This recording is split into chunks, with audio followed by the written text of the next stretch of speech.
अस्सलाम वालेकुम नाज़रीन। उम्मीद करता हूँ आप सब अल्लाह के फजल करम से खैरियत से होंगे।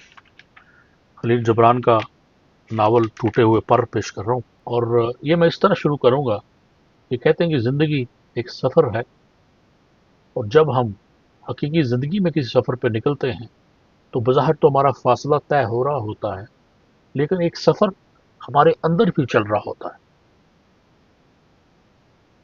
जिसके लिए दिल में झांकने की ज़रूरत है, अपने अंदर देखने की ज़रूरत है।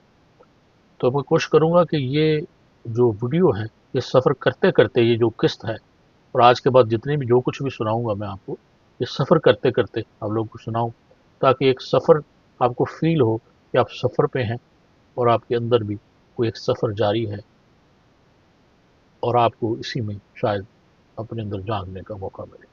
तो चलते हैं जी। किस्त नंबर 5।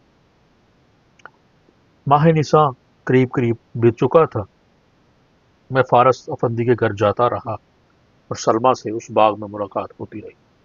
मैं पहरूं उसके मलकोती हुस्न में खोया रहता, उसकी फरासत पे मुर्तब होता, और दर्द के लिए आवाज़ तोहे सुनता रहता। मुझे महसूस होता कि एक गैर मरी ताकत मुझे इसके करीब लिए जा रही है। हर मुलाकात मुझे उसके हुस्न और जमाल का एक नया मफहूम अता करती, उसकी हलावत भरी रूह को एक नए रूप में पेश करती, हत्ता कि मेरे लिए वो एक किताब में मुतशक्ल हो गई।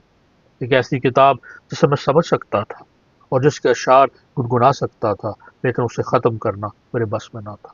वो औरत जिसे अबूबियत ने रूह का हुस्न और जिस्म की सताकत अदा कर रखी थी, जो बेयक वक्त राज भी हो और आश्कार भी, जिसे हम सिर्फ मोहब्बत की आंखों से देख सकें और तकदीस की उंगलों से मस कर सकें, और जब हम ऐसी औरत को लफ्ज़ों की तस्वीर में पेश करने की कोशिश करें तो वो बहारात बनकर फ़ज़ा में तहरीर हो जाए। सलमा करामी की रूह भी हसीन थी, और जिस्म भी। तुम चाहते हो कि मैं उसे तुम्हारे सामने लफ्ज़ों के पैरहन में पेश करूं? रफ़ीक मन, मैं इस पर कादिर नहीं। मुझे अल्फाज की फजूगरी नहीं आती, और फिर मैं ऐसे आदमी के सामने उसकी तारीफ क्यों करूं कि जिसने उस गुलेराना की एक झलक तक नहीं देखी। क्या ये मुमकिन है कि मौत की आगोश में हाबिदा इंसान बुलबुल के नगमे का हुस्न बयान कर सके? क्या वो गुलाब की खुशबू और नदी की आहें जुबां पे ला सकता है? बेड़ियों के बोझ तले कुचला हुआ कैदी नसीम सहर का ताकुब कर सकता है? क्या खामोशी फना से ज्यादा कर्मनाक नहीं है? क्या मेरा तकब्बर आड़े आता है कि मैं सलमा के हुस्न जमाल को इरादतन बयान नहीं करता? क्या कोसे कज़ा के रंग उसके हुस्न का बदल हो सकते हैं? सहरा में भूख से बिलखते हुए इंसान को सूखी रोटी भी निहायत लजीज मालूम होती है, बशर्त ये कि आसमान से उसे के लिए मनोसलवा ना उतरे। सफेद रेशमी पैरहन में सलमा मेहताब की उस शफाफ किरण की तरह दिखाई देती थी, जो खिड़की के रास्ते कमरे में बद आई हो, और उसकी रफ्तार में शहाना वकार और अनोखी मौजूनियत थी। उसका लहजा धीमा मगर शीन था। क्या तुमने कभी गुलाब की पत्तियों से शबनम के कतरों को टपकते देखा है? हाँ, मुझे ये सादत नसीब हुई है। जानते हो कब? जब सलमा करामी महव तकल्लम होती तो अल्फाज उसके होंठों से शबनम के कतरों की तरह टपकते थे। और सलमा का चेहरा कौन तशरीह कर सकता है उन तासरात की, जो हर वक्त उसके मुनव्वर चेहरे पर रक्सा रहते थे। वो तासरात जिनमें अब्दी कर्ब और वजदानी कफियत का परतू था। सलमा के चेहरे का हुस्न क्लासिक ही नहीं था, वो तो किसी इल्हामी ख्वाब की तरह था। ऐसा इल्हामी ख्वाब जिसे शायर, मुसव्वर और संगतराश पेश नहीं कर सकते। अलबत्ता किसी दिल शिकस्ता मुगन्नी की दिलदोज़ लय में उसे तलाश किया जा सकता है। सलमा का हुस्न उसके सुनहरे बालों में नहीं था, बल्कि उस तकदीस में था जो उसके चेहरे का हाला किए हुए थी। हुस्न उसकी बादामी आंखों में भी ना था, बल्कि उस रोशनी में था जो उसकी आंखों से फूटती रहती थी। हुस्न उसके गुलाबी होंठों में भी नहीं था, बल्कि उसके लहजे की हलावत में था। हुस्न उसकी मरमरी गर्दन में भी ना था, बल्कि उसके हल्के से खम में था, जो शान अबूदियत का मजहर था।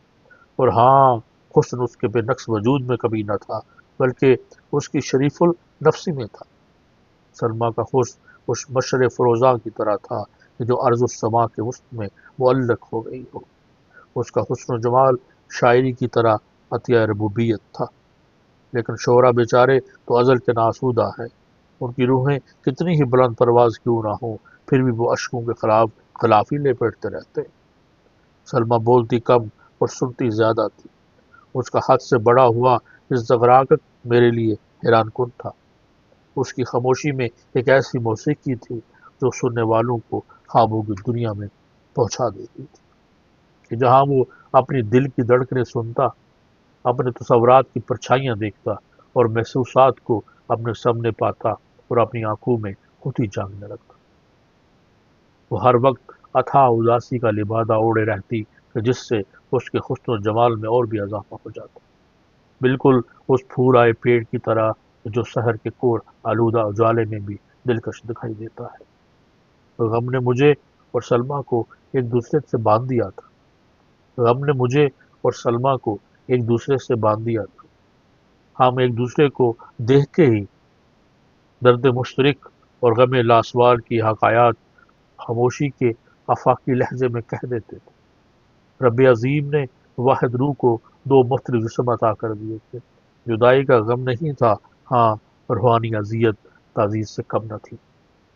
محزون روحیں یکجا ہو جائیں تو غم سوا ہو جاتا ہے، وہ ایک دوسرے کی طرف کھینچتی چلی جاتی ہیں، اس اجنبی کی طرح وہ دوسرے اجنبی کے قریب یوں جاتا ہے جیسے اس کی جیسے وہ اس کی گمشدہ متاع ہو۔